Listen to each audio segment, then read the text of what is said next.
आज आपके लिए बहुत शानदार कॉन्सेप्ट, बहुत बेहतरीन कॉन्सेप्ट लेके आया हूं। एक ऐसा कॉन्सेप्ट, एक ऐसा शॉर्टकट जिसकी हेल्प से आप किसी भी कोनिक सेक्शन का को पहचान पाएंगे कि वो कौन सा है, वो सर्किल है, पैराबोला है, इलिप्स है, हाइपरबोला है। जैसे कि अगर आपके सामने इक्वेशन कोई आ जा रहा है और आपको पता करना है कि वो कौन से कोनिक सेक्शन का इक्वेशन है, तो आप उसको 5 सेकंड के अंदर बता सकते हैं। आप मेरे इस कॉन्सेप्ट को समझिएगा, इस शॉर्टकट को समझिएगा और उसके बाद आप क्वेश्चन देख के समझा सकते हैं कि कौन सा पैराबोला है, कौन सा इलिप्स है, कौन सा हाइपरबोला है। ठीक है बच्चों, तो ध्यान दीजिएगा, मेरे इस कॉन्सेप्ट को समझिएगा। अगर जो स्क्वायर वेरिएबल्स है, मतलब एक्स और वाई दोनों में अगर स्क्वायर है तो उसमें फिर हम चलेंगे। अगर दो वेरिएबल जो स्क्वायर्स में है, एक नहीं दिया है, जैसे मान लीजिए कि आपका एक्स स्क्वायर दिया, वाई स्क्वायर नहीं दिया, वाई स्क्वायर दिया, एक्स स्क्वायर नहीं दिया, तो इस केस में वो बेटा वो पैराबोला बनेगा। अगर बेटा दोनों वेरिएबल दिए हैं और दोनों की साइन अपोजिट है, दोनों की साइन अपोजिट है, जैसे x square minus y square या माइनस वाई स्क्वायर और प्लस एक्स स्क्वायर दिया है, तो बेटा फिर वो बनेगा तुम्हारा हाइपरबोला।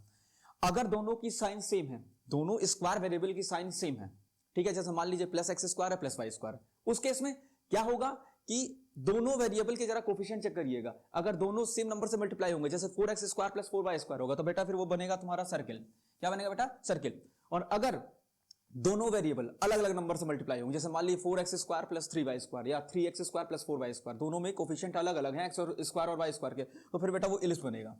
ठीक है बच्चों, तो इस कॉन्सेप्ट को आप ध्यान रखिएगा।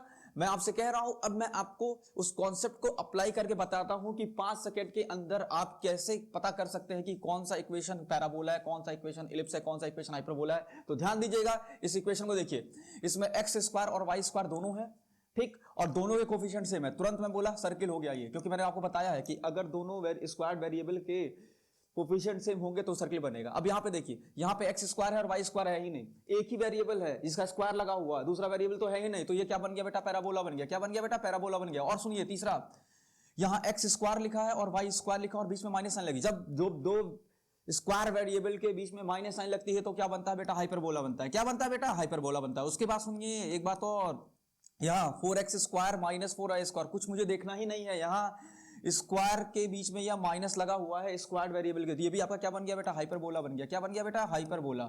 हाइपरबोला। और आपका दूसरा ये क्या बन गया? आखिरी क्वेश्चन देखिए, इसमें 2x square plus 8y square, मतलब इसमें स्क्वायर वेरिएबल दोनों है लेकिन दोनों के कोफिशिएंट अलग अलग हैं, इसलिए क्या बनेगा बेटा? इलिप्स बनेगा। तो इस तरीके से आप किसी भी कोनिक सेक्शन को आसानी से आइडेंटिफाई कर सकते हैं, समझ सकते हैं, देख के आप 5 सेकंड के अंदर बता सकते हैं। ऐसा आपको कॉन्सेप्ट कहीं नहीं मिलेगा हमारे अलावा, इसलिए आप इसको जरूर एक बार देखिएगा, अच्छे से समझिएगा। Thank you.